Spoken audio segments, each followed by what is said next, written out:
Welcome to the Lost and Faded podcast, where we get faded and lost into whatever movie I'm feeling for the week. This week, we watched Uncut Gems. It was pretty good. Yes, 10 out of 10. 10 out of 10. I'm Byron. I'm Eli. Oh, okay. You introduce yourself? Oh. That's my job. Oh, my bad. My bad. I'm sorry. Oh, jeez. They're starting to get out of line. You want to read the synopsis? Excuse me. All right. A charismatic jeweler makes a high-stakes bet that could lead to the windfall of a lifetime. In a precarious high-wire act, he must balance business, family, and adversaries on all sides in pursuit of an ultimate win. You saved yourself there. We almost had to restart. I learned how to read. It's a good one. I learned how to read. This movie, oof. So this was my second time watching this. This was Eli's first. Oh my God, it's a journey.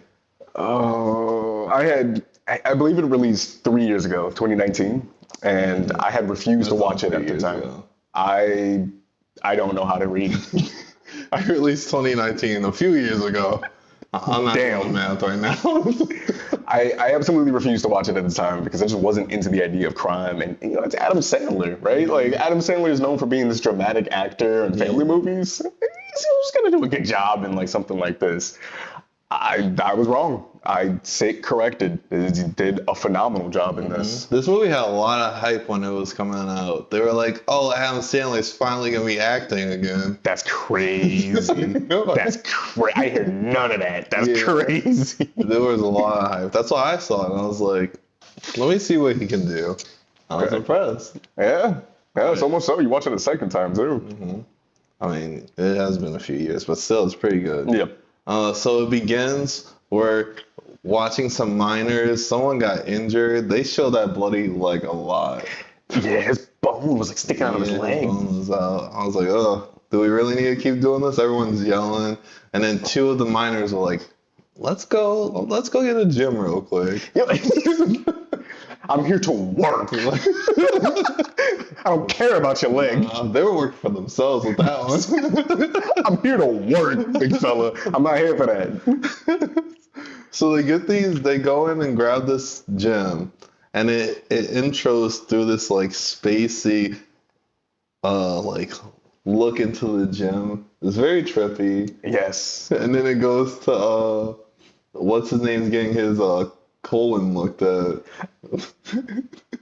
Weird transition from a gym to that, but also that intro reminded me of those X-Men intros in the beginning where they would show all the DNA and stuff. Yeah, that's what it reminded me. Except you're looking at the inside of a man's, can I swear? Yeah. Ass. Bro, what the fuck? I'm not trying to see the inside of this man's ass. Yeah, they kept looking at it too. They were showing a lot of it. We didn't need to see all that.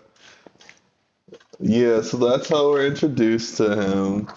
I forgot his name. I'm not gonna lie. Howard or Howie? Howie. Yeah.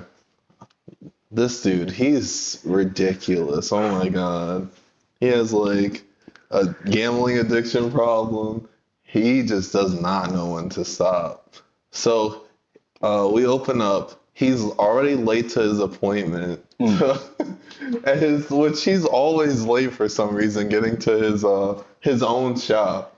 His own job. He owns the place. I'm like, your employees notice that shit. Yeah, as mentioned by Yussi? Yeah, UC, one of his employees who... Best employees. He's sick of him. Oh, he's sick. So then he's going to his shop, and there's these two guys, loan sharks, that are a huge problem in this movie. They're ridiculous. Two guys, they're like being assholes to him because he owes their boss money. Arno. We'll get into Arno. $100,000. $100,000. Yes. So Howard's just like, he's scrambling all over the place. He's trying to talk to multiple people. He's trying to avoid the guys. And then one of them's just like, enough of this. He slaps him. And now I'm just like, not him getting embarrassed in front of his employees. Bro. And customers too. Oh my God. And then so they're yelling at him about money. They took a watch from him. Yes. What else they took? They took money he got earlier. Yeah, they hound him up. They pulled the money out of his pocket. They confiscated that. They took a $30,000 Rolex, is what he said it was. I don't believe any of the numbers he was saying. Dude. Nah, I think we later find out that those watches were fake. But first of all, where's your security, my guy? Yeah. Shouldn't you as a jeweler have security, not just he has like this, his entry is like 2 buzzing doors. You have to buzz and close you have to buzz the first door, walk in, close the first door, and then you get buzzed into the second door, which I kind of understand if someone's trying to steal. Space shuttle type of thing. I'm like, get a security guy, because we see in a little bit that like security is definitely gonna help against those two. He gets roughed up a lot. Yeah. And these guys are ruthless too. I don't even think we ever got their names. All we know is that they weren't paying attention, honestly. Yeah, they were like Hired Gun 1 and Hired Gun 2, right? And then so he has his employee Yusuf, who is one of the better employees. Then he has this dude Darnay, Darnesius or Darnay, I think, which he brings like rappers and athletes to like buy jewels from him, and he also has his own like Rolexes that Howie holds for him. Yeah. And then we also have the girlfriend isn't there yet, but he has a girlfriend who works there with him. She's like calling him and like telling him like she's just chilling at home. She's like, I'll be there soon. Yeah. No, she's not. He goes and leaves and goes to the apartment. She's laid in bed with her friend as 2 other friends are leaving. I'm saying, this was my apartment. Get a Ring doorbell. It's the constant state of like chaos. Yeah, like, it's a constant moving around. He's always moving, doing something. So he goes and talks to her, and he's like, you gotta come to work. Get up. Get out of my apartment. And then he leaves out of the apartment. Where does he go after that? He's moving around a lot. He is. He goes and I think he makes a bet. He goes and makes a bet. Yes. His first bet. The first initial bet. Which is a guy who works at like a Italian restaurant. And he's like, when he's walking up, he's like, don't even come near me. I'm not doing this. Which he still makes the bet. And I was just like, okay, whatever. This dude constantly making bets, constantly just getting into trouble. Yeah, I think the importance of the beginning of the film is that they show Howard at his shop with like all these mix of guys, right? Like his employees, his girlfriend, Darnay, the guys who rough him up. And it's just nothing but constant overlapping of talking. Yeah. Like you can't focus on one thing because there's just so much going on. Shop People is talking over chaos. each other. It is. It's just chaos. And then the soundtrack is just overlapping on top of like the talking. So it's just this constant state of stress. Yeah. There's so much going on. But yeah, like after that part, he goes to the girlfriend's house, or he goes to the place. He leaves. He makes his first bet, and what happens? And I think he goes back to the shop again. And that's when KG's there. Yes, he meets KG. He's at the shop and the 2 guys are back and they roughed up Yusuf. Yeah. They grabbed him by his collar and just like, I need to speak to Howie. Over like the money, which I understand that, but like, why'd they let him in? Why'd they buzz him in? You had to like physically let these guys in. And Yusuf is over it. He's like, you let them do that to me? And they just do whatever. Oh yeah, when they were walking in, those 2 guys were getting like kicked out of the place by KG's bodyguard. Yes. Which I'm like, yeah, you need some security, my guy. Yeah, and he goes to break up the fight, and these guys are just like, yeah, fuck you. Why'd you let that happen? He was like, I didn't do anything. I just got here. Like, I'm helping break up the fight. And like, now it's his problem. Yeah, now so he's ignoring Yusuf. He's going to talk to KG. KG's looking at all his different jewelry. And then Darnay's trying to sell his watches to KG. He said, I didn't bring him here for you not to sell the watch. It was like, bro, what? And then Howie's like, we're not selling your watches. They're fake. Yes. He didn't say it was fake, but there's a huge implication that these watches aren't legit, right? They're fake. And so as this is happening, as he's trying to sell stuff to KG, a package comes in, the gym. And he's like, okay, KG, wait here. And he goes and he's opening up the gym and stuff and looking at it. And Yusuf is complaining to him about everything. He's like, I'll go work somewhere else. And this dude, Howie, is not looking. He's not paying attention. Drowned out. Drowned out. They open this pack, or he opens this package, right? And in the package is these two big-ass fishes. The first fish has nothing in it. The second fish, he cuts it open, puts on his glove, and he reaches inside. That's where he pulls out, like, the opal. The opal. This gem. At the very beginning of the film where them Jewish, what do you call it? Jewish Ethiopians? Yeah. Yeah, they found the gem. They didn't care about their bloody friend. That's the opal. That's the gem that they. Yeah, that's the one that they grabbed. Which he paid. We don't learn this till later, but he paid $100,000 for that. And he's telling everybody it's worth millions. Yeah, literally. Millions. Millions. And so, as he wrote, he said when he opened it, or when he was looking at it, he looks up at you, so he's like, I'm gonna come. I'm gonna come. Which is like, bro, what?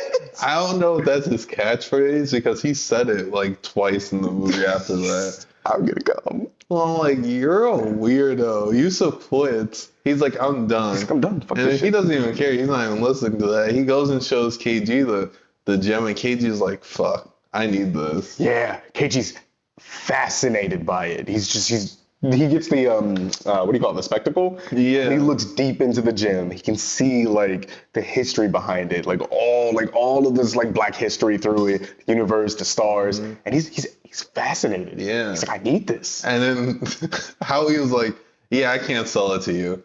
I'm like, why would you show it to me? Would you show me something that I can't buy? Like, I don't want your fur baby golden chain. I want that. He's bugging. I don't know what his deal was. He already has the auction set up, I guess. He's ridiculous. He's too mad. Yeah.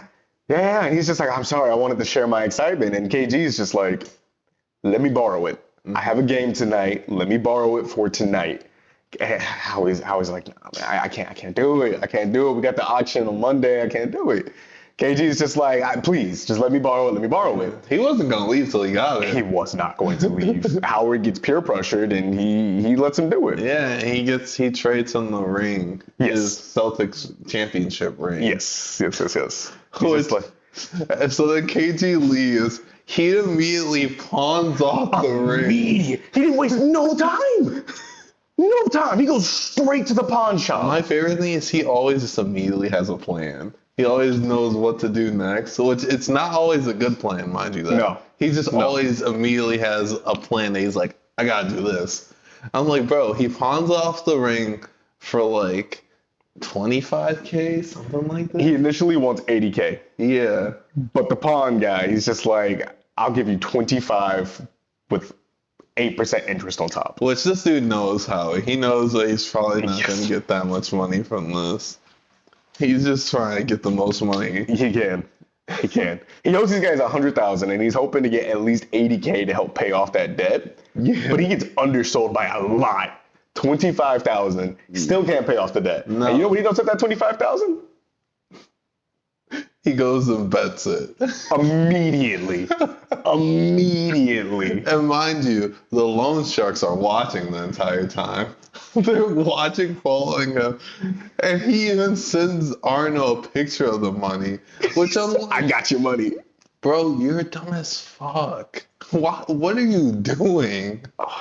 I don't understand him at all sometimes. So if we go back and we think about this, right? So he gets the opal that he already promised to put on the auction house. Yeah. He trades it for a Celtics ring that he immediately pawns for less than the value that it's actually worth, $25,000. And he takes a picture of the $25,000 and says, hey, Arno, I got your money. But instead of giving it to Arno, he immediately goes and bets it.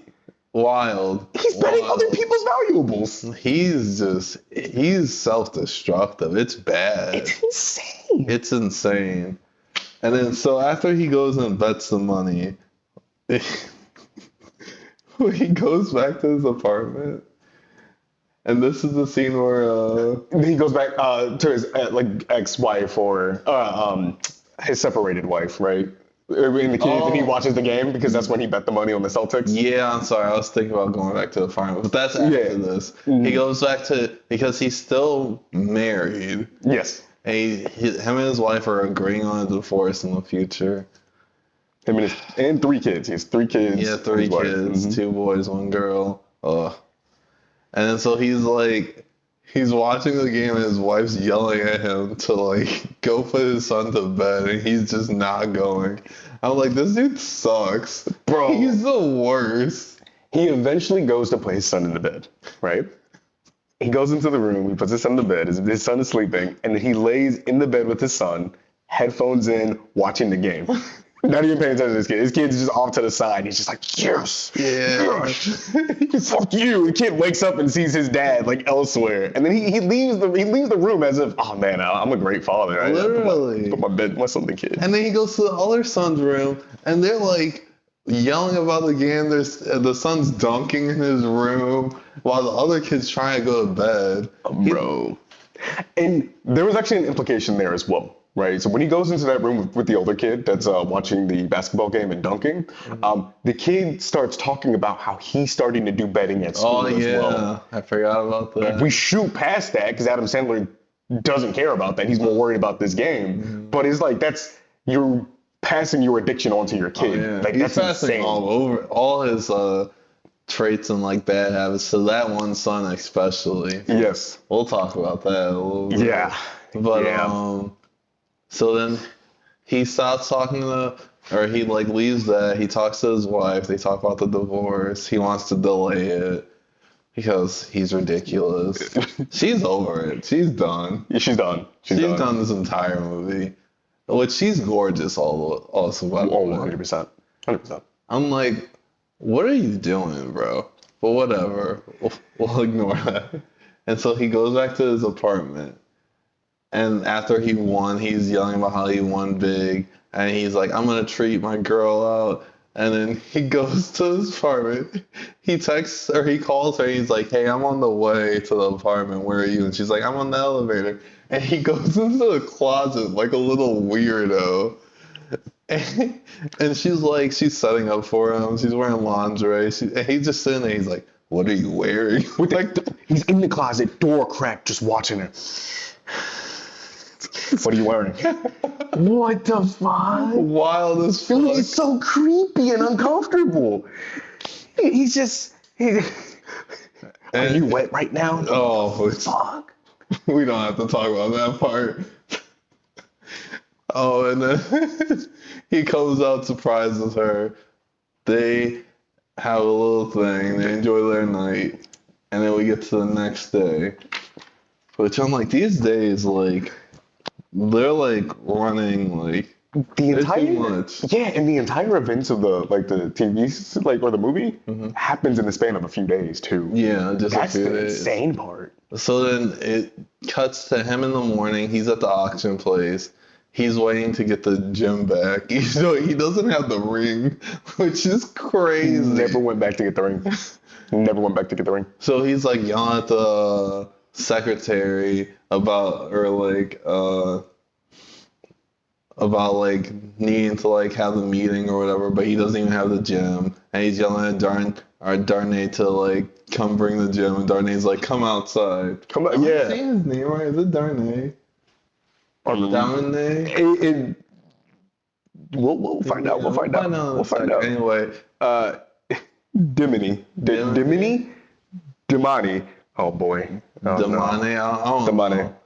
Either way, he goes outside to him, and they have this whole conversation about like getting in the car. He's like, why am I getting in the car? And then he has these 2 little like more loan sharks coming at him. They're like twins. Yeah. And they're like, you owe us $30K. And he's like, here, take these watches.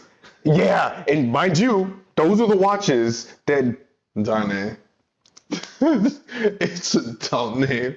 Why can't we give people regular names? Damani? Damani. Oh, I'm just Jesus, gonna Dean. keep up with He's Darnay. Dean. Yeah, Darnay just make it wrong the entire time. Yeah. But yeah, these are the watches that Darnay entrusted him with. So here he goes again, pawning off other people's valuables, which is insane. He's giving away these watches. It's crazy. And the thing is, these are another like debt collectors isn't as talked about, but we know what it tells us is that he owes a lot of people money, right? Yeah. He owes a lot of people money Because he keeps betting the money he gets. He's ridiculous. every time. Every I'm time. like, you, bro, you have a jewel shop. You should be good. Chill out. That's what I was saying. Like, how are you the brokest man? It's But because also, he keeps trying to make the biggest play to earn the most amount, but he keeps like falling flat. Anyway, he learns that Darnay doesn't have the gym and Nope. KG has the gym. So then he's like, let's go to Philly and drive 2 hours, even though Darnay just drove from Philly. So then they drive to Philly, which this is wild. Jesus. They get there. Darnay goes into the locker room. He leaves Howard behind. He had to take a bus back home. And Yeah, literally, it just cuts away from that. I was just like, damn, he really just left him. So then I think it goes to next, they go to the play, which also, he has a lot of toxic relationships. Yes. Yes. A yes, yes. lot of toxic, Darnay's relationship. Him and Darnay don't even like each other. They're like, I don't even know. They were No. like, fuck you. And then he's like, I hired you.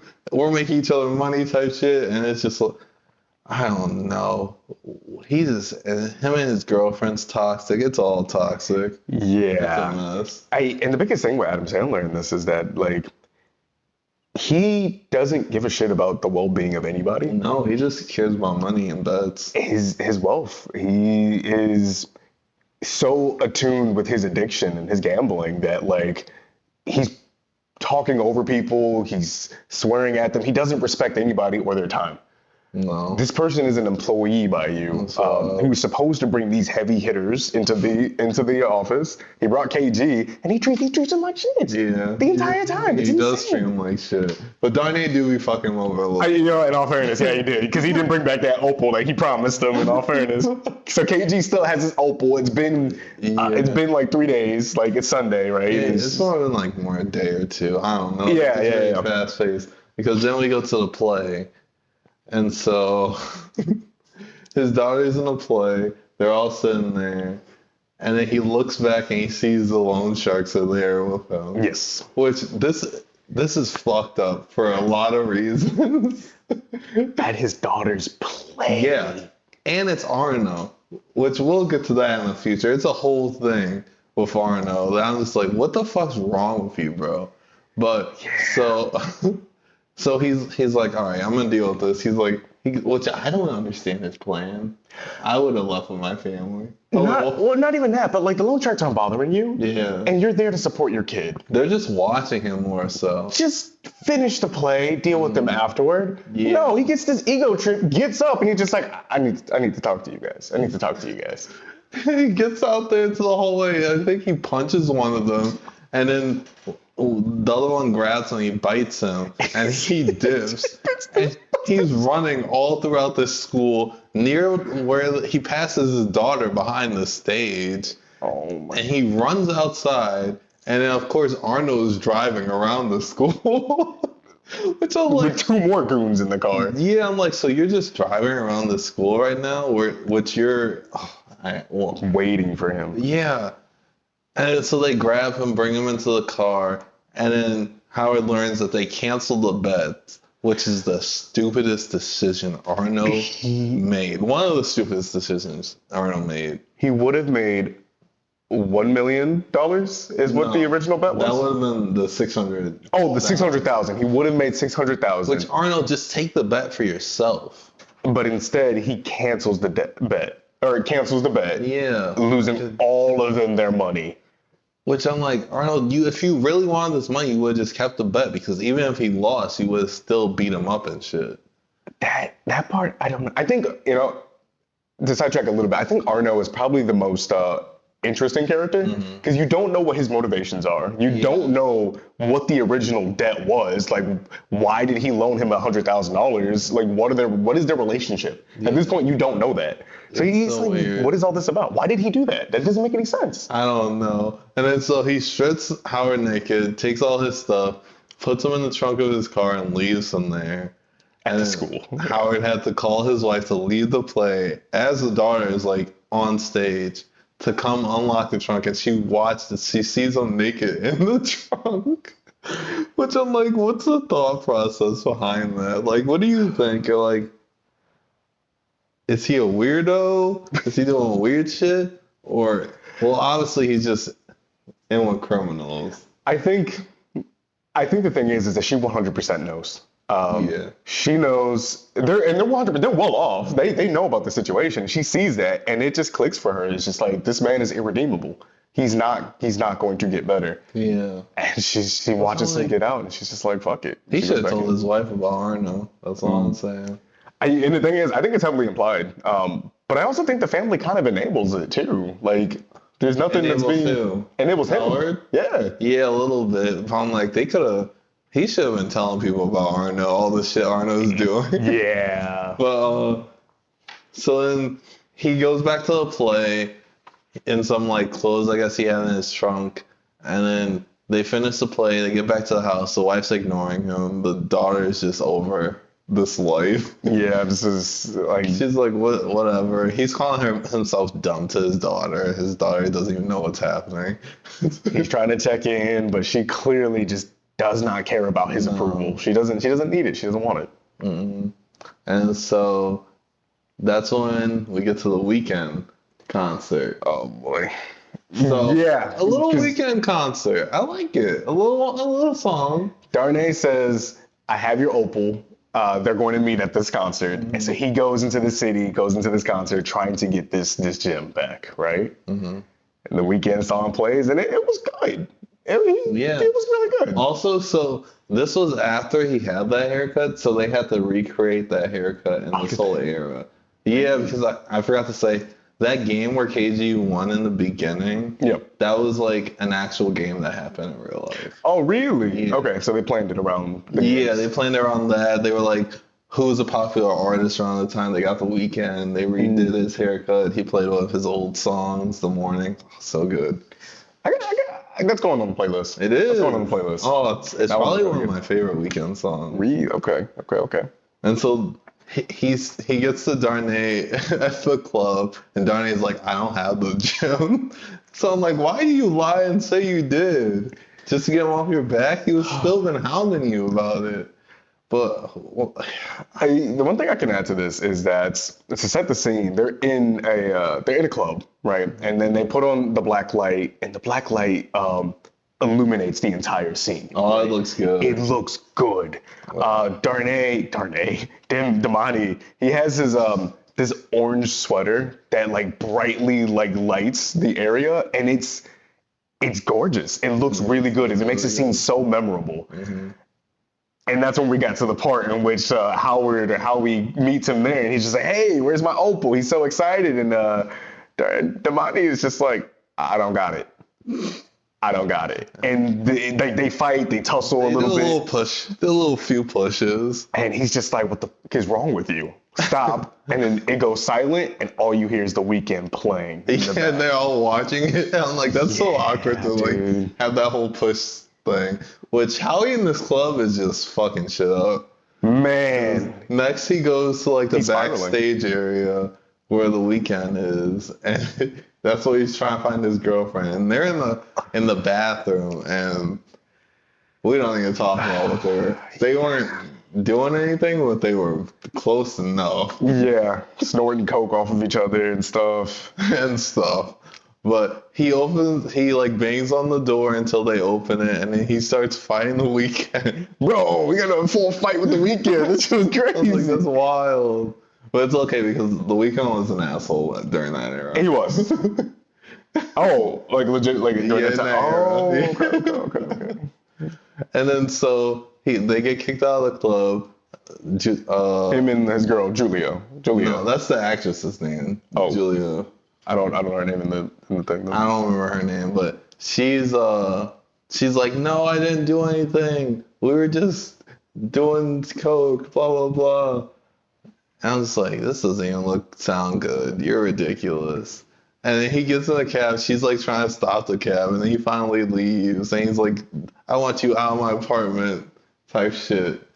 And he goes and sleeps in his shop. So sad. Yeah. Go home, sleep on your couch, so your kids can see you sleep on the couch. This marks the second like roller coaster dropping for him as a character. So the first scene was the trunk, being naked in the trunk and getting beat up and your clothes taken. The second scene is you just watched. You don't get the opal, right? This is what you came out here for that you're so excited about. You get into a fight with your employee, and then you come to find out that your girl in the weekend, something strange was going on. You lose the girl. He's like, it's just bad. It's really bad. That was all one night, the trunk. It was all one night, wasn't it? And the weekend shit. Oh, That was a bad night for him that night. yeah. Wild. And it was just so many bad decisions on his part that led to this. So it's just like, I mean, he keeps digging himself in a bigger hole. it's hard to feel bad. It's Yeah. really hard to feel bad, but Yeah. you do actually, like, you feel some sort of sympathy for him at this point. I don't. I don't. I mean, like, yeah, it's shitty, but you fuck yourself over in so many situations. Yeah. But so then it cuts to I think the Passover dinner or whatever, and they're doing all that stuff. Yeah. And he's with the family, and you're like, they're slowly showing all the family members, and then it cuts to fucking Arno at the table. Yeah. I was like, this dude's your family member? Yes. Well, I think he's brother-in-law. I don't know if maybe they explained it, I missed it. But it's one big Jewish family, and he is a part of the family. Yeah. So, I think Howard's wife, that's her family. That's her dad. Okay. Okay. Her sister is married to Arno. Yeah. That's why I'm like, tell your sister about Arno. Yeah. And then we learn that the grandpa doesn't even like Arno. He's weird. I think it's because Arno doesn't understand basketball. He doesn't. He doesn't watch any of the games. He's like barely there. And I'm like, it makes sense. That's why he doesn't trust the bets. Because he's like, I don't watch this shit. I'm not betting my money on this. Yeah, that's fair. Dumb.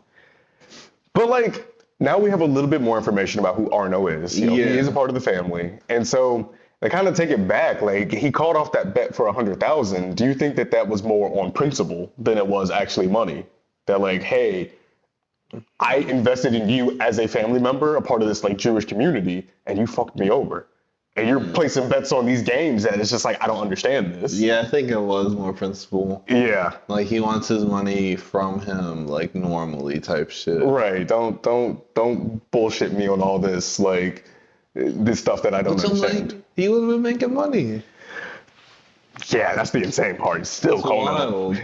You know, the entire movie could have ended if they would have just had the money. Yeah, no. And then he does another stupid thing is he's talking to the grandpa, Howard is, and he's bringing up the opal as, what's his name? As Arno is in the room. Yeah. And he even says the price of it. He's stupid.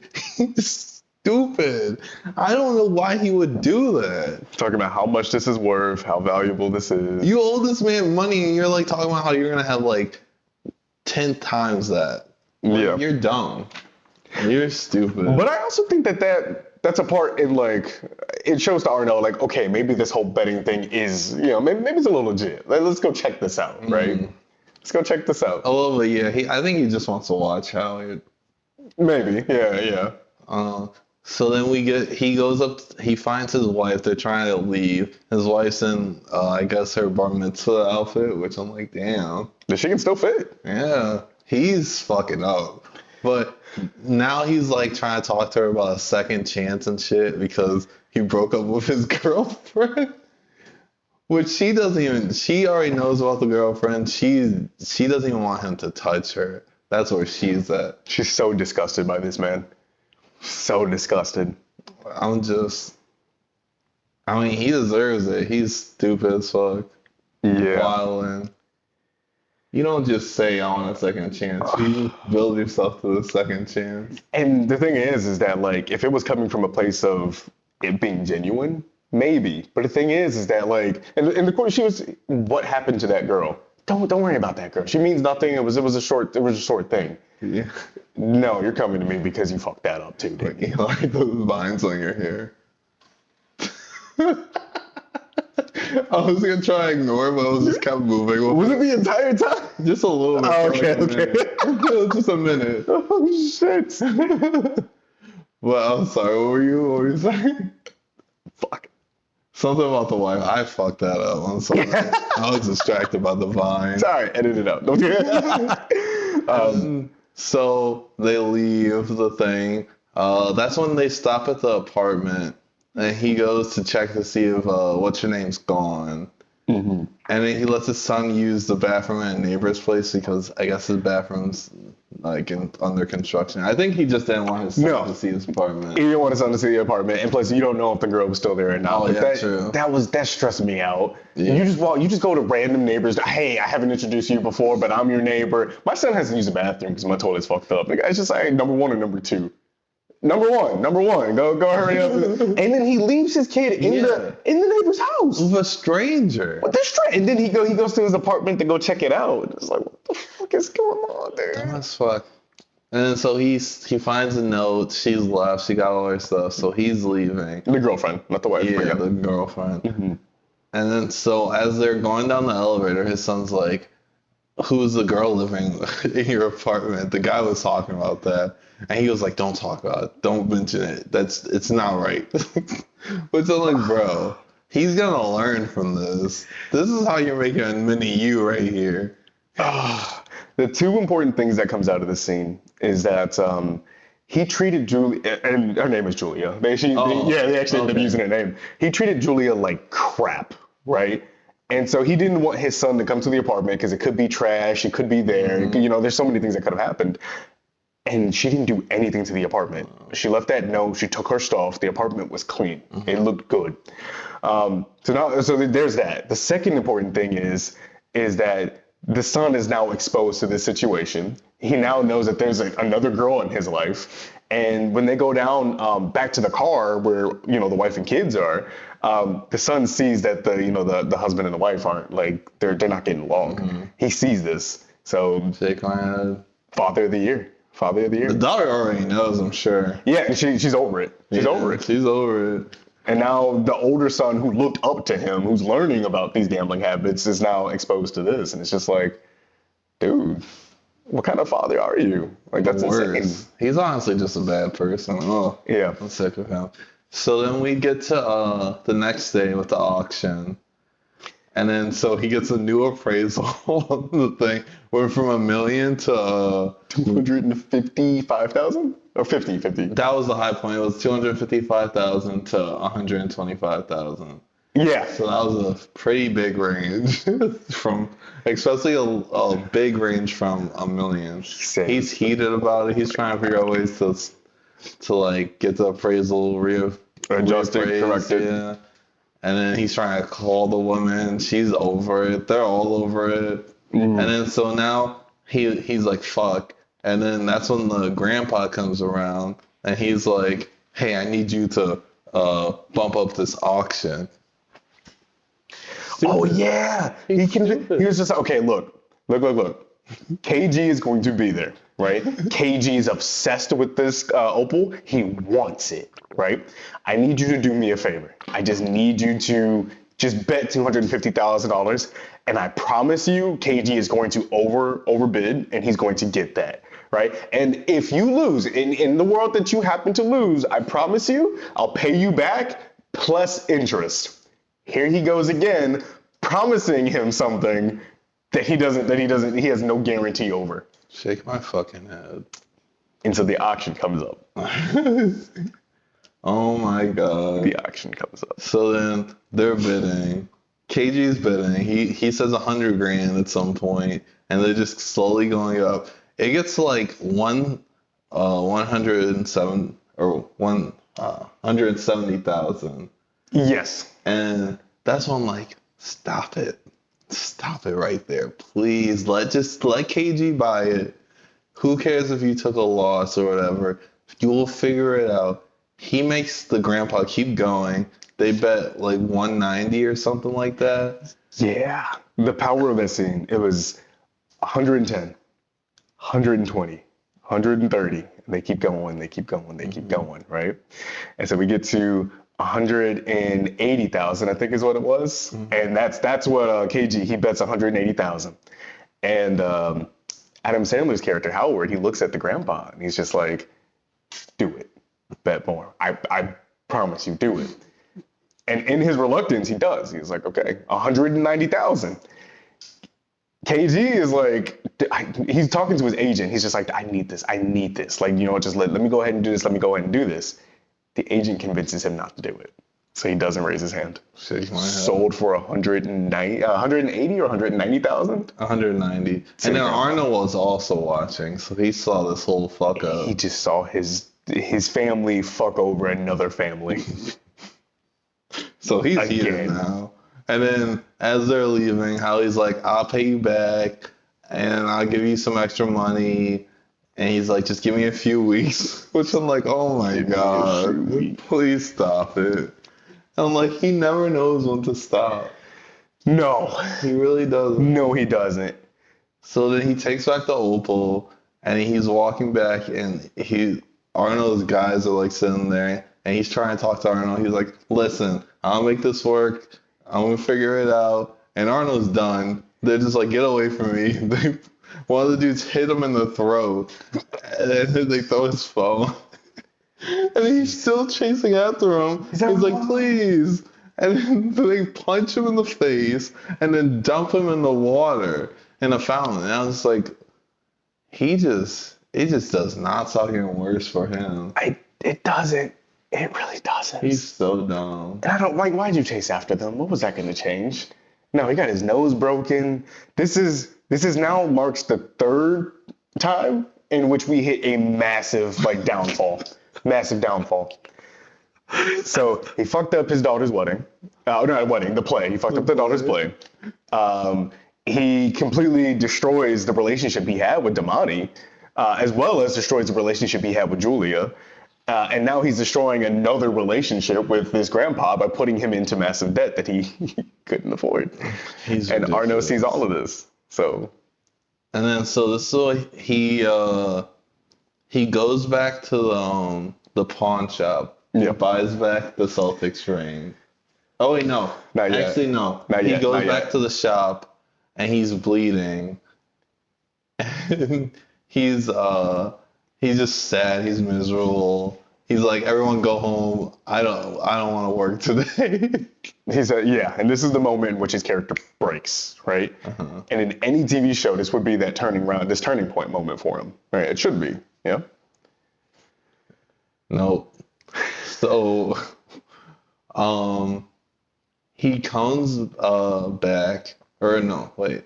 Julia comes back and she's talking to him. She's like, everything's gonna be good. You're good.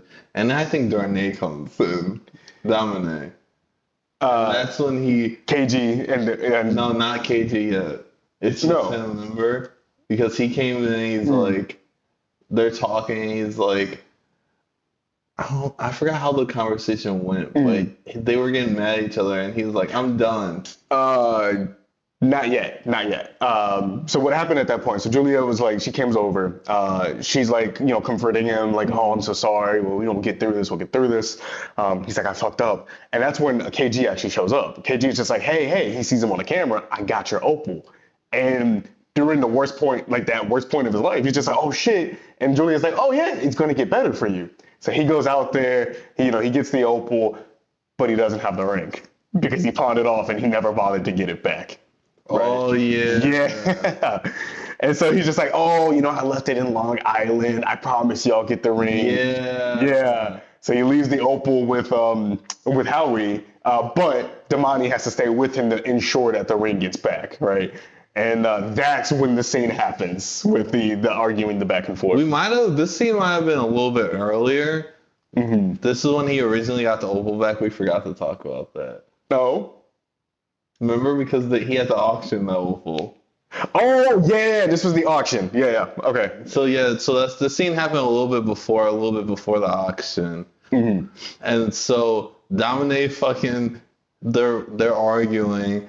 He's like, give me my stuff back, give me my watches. He goes to grab his watches. There's only like two left. He's like, where are all my watches? He's been giving out the watches to pay debt. To pay debts. And the best part about that is this is when we find out all the watches are fake. They're all just fake. They just have an expensive box, which is wild. But he's been giving that out as collateral as, oh, these are worth 30 grand. This is worth 20 grand. And then this one, Dominic, he like pours something into his fish tank, and all the fishes are dying. And he's like, grab some glasses. Oh man. He tries to save one of the fish, but it doesn't. No, the fish dies. So now we can go back to where we were after he got beat up and everything, and like Julia's like comforting him. Yes. So that scene was how he got the opal back, how we got it through the auction. Then they went through the entire scene of him getting hit in the neck and whatnot. And then we move on. Like, what happens after that then? And then that's when I think he like gets a plan to sell it to KG again. He calls KG. KG comes back. He gives him the ring. And then he's like, let's do this too. Yeah, let's do the deal, the 175K. They do the deal, but also Arno's guys are here, and Arno and his guys are there. Yeah, they're waiting outside. They buzz them, and I don't know why they're buzzing Arno's guys, and I don't know, they're always trouble. So he sells it, and then he's talking to KG, and he's like, listen, look at these bets. You see how they're treating you? You know you're better than this. You can win this. Fuck these guys. And he's like, you and I are the same. I'm not an athlete, but this is my game. And he was like, you know what? I'm going to place a bet with all this money. And so he places a plan. He texts Julia to go to the shop next door. He takes the money, writes down the bet, passes it through the window so that Arno doesn't know about the money. He knows about the sale, but he doesn't know where the money is. Julia leaves. He bought her a helicopter ride out to somewhere, to like a big betting place. Blade, yeah, it's a casino. And then KG leaves, and then he walks out to Arno, and the guys, and he's like, and they're like, "Where's the money? What'd you do with the money?" He's like, "Listen, I just placed the best bet. We're gonna hit big. I promise you." I'm like, this last bet is crazy. It's crazy. And so they're trying to figure out. They find his they see his computer screen to where she went. So they go to try to leave, and he traps them in the middle of the doors, so they can't get out. But they yell at their guys outside to go. And I'm just like, bro, what are you doing? Oh, what he should have done is did a fake blade and then make them think that they were going there, and then they could have went somewhere else. That would have been an easy win. He wasn't thinking far enough. What he should have done is KG came with the money. It was 160. He gave him 165 because part of it had to go to Damani, right? Yeah. This is the first time he actually physically has money in his hand. 165,000. He owes these guys 100,000. All he had to do was part with that 100,000, and he would have been saved. Yeah, he would have been fine. But instead, he's so addicted to this chase. He's not, and the way that I see it, I don't even think it's greed. I don't even think it's like. I think it's addiction. It's a problem. He's addicted to the thrill. Yeah. So everything that he's going through is going to be worth it in the end when he gets that thrill, that thrill of like winning it big. Yeah, it's a high for him. He should have given him the 100,000, bet the 65, and then he would have been fine. So what? You lose like $200,000-$300,000. Yeah. That would have been still a big payout. It still would have been a big payout. But no, it's not about the money. It's never been about the money. The thrill, the biggest bet. So then he traps them there while they're watching the game. Wild.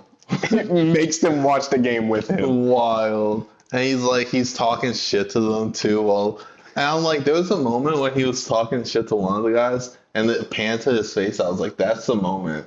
That's the That's the moment it breaks. Yeah, that's the It breaks. moment for that guy. And so Julia gets the betting thing. She's avoiding the loan shark guys hunting after her. Places a huge bet. He tells them that she tells him while he has her on speaker that it's like $1 million winnings, which I'm like, why are you telling them how much you're gonna fucking win? You fucking idiot. But It's just so they talk so much in this. They really do. it's a lot of talking. It's a lot of conversation, a fast-paced conversation. And just oversharing, I think, is really my biggest thing. But And then so it's a close game, and they win. and they win. And it's honestly They the biggest relief. It's just like, oh, He's right. He's done it. He He won. made this big bet. he got it. He gets $1 million. Yeah, Over $1 million. He's ready to celebrate. He opens up the door, and the dude walks in and shoots him in the head. One of the goons. To specify, Arno was definitely a big component of this, and where he brought the goons, right? Yeah. And I don't know if he really is in the business, but because he just hired like these guns, Yeah. and these guns for hire are not really under control. They're like they're wild, and so when Arno doesn't understand the game, he's asking like, hey, can you clarify the score? And once Adam or Howard wins, you can see on Arno's face that sense of relief. Like we as the audience, we feel it. Arno feels it too, and he's like, my God. He did it. I'm gonna get my money back. Everything's gonna be set right. Nope. When that door opens, though, Bam. and the thing, what makes it so jarring? There was no exposition. There was no dialogue. It was a straight up, guys, we won. Aren't you so done? Wild. It's wild. And then Holy shit. and then Arnold's like, what did you do? Because these guys are idiots. You just shot someone in a building with other shops, and this place has cameras. You And guys security. have to be buzzed out. You need somebody to press the button to get you out. There's probably cameras on every floor. They're gonna know. Someone's gonna look at you guys and know. And I get you'll get a bunch of like jewelry and stuff to sell, but no one's really gonna buy all that jewelry. Yeah. You're just dumb. They steal everything out of And the then shop. Arnold's like yelling at them, and they're like, "You know what? Fuck this!" And they shoot Arnold. Which I'm like, In the head. you might as well just get 2 murders, you know? Well, we already got one more charge. What is 2 gonna do? It was wild. So now Julia just has the money. Yeah. She's just gonna be rich. I mean, She's just like, I can't wait to go see my man. she was kind of the hero of this movie. I feel like even though she kind of like did her stupid stuff, she was like decent to Howard, and she was good. She was extremely loyal to him. She was. She treated him right, and despite the whole weird thing that happened with the Weeknd, she didn't do anything, right? She said she was trying to make a sale, but she stood by him throughout the entire thing. Still trying to figure out what that sale was. Yeah, I was about to say, like, is she a drug dealer? Like, what's going on? Where'd she come from, man? I don't know. And then it goes to that interview with KG, and he was saying something. He was like, it was just me and The Rock. And I was like, that kind of goes crazy, because The Rock, like the basketball and The Rock itself. It's just me and The Rock, man. They all Me thought and he The was Rock. talking about the ball. He was talking about his fucking opal. He's talking about his opal. That's all he cared about, man. It's me and that rock. That's crazy. So But- how do you feel about this movie? What a Shakespearean tragedy. Yeah, It's like you know what the stakes are. You know how the consequences are going to end, but you still do it anyway. he knew it. He just needed that rush. He's wild. He does. There was this movie. I would love to say that this movie was a roller coaster, but it wasn't. Because that implies that there were ups. There were no ups. There's so many downs. This was a movie that started off very high. The stakes were always high. It was always elevating and getting higher and higher and higher. And then it just went straight down. And you get that up, that massive like sense of relief when he does win, when he gets that bet, just for it to just cut. Yeah. Just cut. The entire roller coaster exploded. This movie's really good with tension. They're really good with it. It's a very anxious movie. Yes. Constantly moving, constantly talking about something. He's trying to do the next play, make the next amount of money, try to earn money back type shit. Mm-hmm. It's a really good movie. It's very good. I can see a little bit of controversy around this because the movie, there are some people that don't like it. The movie, what it does is it puts you in this constant state of chaos and anxiety because there's so much overlapping of voices. The music is always like roller coaster, like overlapping. It's too much. It's overwhelming. Like you feel uncomfortable throughout this entire movie. And I understand a lot of people, they don't want to sit through that. But this movie made you feel something. Like it made you feel for this character. It's like that Breaking Bad vibes. It made me feel good. I need to go place a bet. I don't know if that's a takeaway from this, but okay. What would you give this out of 5? I would honestly say like 1 out of 5. This is probably like top like movie. Like 5 out of 5. You're gonna give it 5 out of 5? I would say 5 out of 5. Yeah. I might need a day to like, really think about it, but I would say 5 out of 5. I think the pacing did a really good job in like drawing you in, giving you that feeling. Like it made you feel things. And then with any tragedy, right, you're hoping this has that payoff. You're hoping that like we'll have a happy ending, but you don't. No. And I think that was perfect because even if he won that money, he didn't deserve it. And but he would have just went and betted it again. Yeah, he would have bet it again. And that's the story of addiction. Probably been a worse hole. That's the story of addiction. I looked at my Letterboxd. I gave it 4 stars. 4, okay. Which I'm like, now rewatching it, I'll bump it up a little bit, 4.5. Oh, what's stopping you from getting that 0.5? Maybe how anxious it is and how constantly nonstop it is. It needed at least 1 or 2 breather moments. A little pushback. Let us breathe in the scene a little bit. Let us, like, when he got beat up, maybe we should have breathed in that scene and maybe get a little, like, half day of him trying to figure his shit back. But even after he got beat up, it was just instant back to it. Even with the, like, getting in the trunk thing, there was no breather after that. It was just instantly Weeknd show. Let's go into another thing he's freaking out about. And you have a good point because there were so many lows for him, but there was only one time in which he tried to be introspective, where he tried to sit back and like, okay, I fucked up. Everything I'm doing is wrong. And I think you're right. Maybe if they draw that out a little bit longer and have him as a character sit in that, but they don't, because the next opportunity comes up. And it doesn't matter. All that introspective, thrown out the window, he's right back to saying, you have my opal. It's just straight crackhead shit, man. It's opal. Everyone's obsessed with it. Everyone was obsessed with it other than the auction. Other than the auction. Auction didn't give a shit about that, bro. That shit. He said, my appraisal said it's worth $250. He's like, what? In what world is that worth that much? Wow. Right. And that's the part that we didn't talk about is that when KG and him were in the room and they were like, he gave him the cash. KG was just like, all right, be real to me, man to man. How much did you pay for that? And you saw how uncomfortable he was. He was like, He was like, look, it's going to be misleading if I tell you. He's like, nah, be straight with me. How much is it? He's just like, 100,000. He's like, you told me it's worth $1 million. 7 months of hard work. Like, oh my God. That's a big payout for that. That's a big. Bro. But I mean, he didn't even get the $1 million, so. No, he won it all. And you know what? At least he died happy. Yeah. He died thinking, he got that high instead of the low that he was. Died with the highest of highs.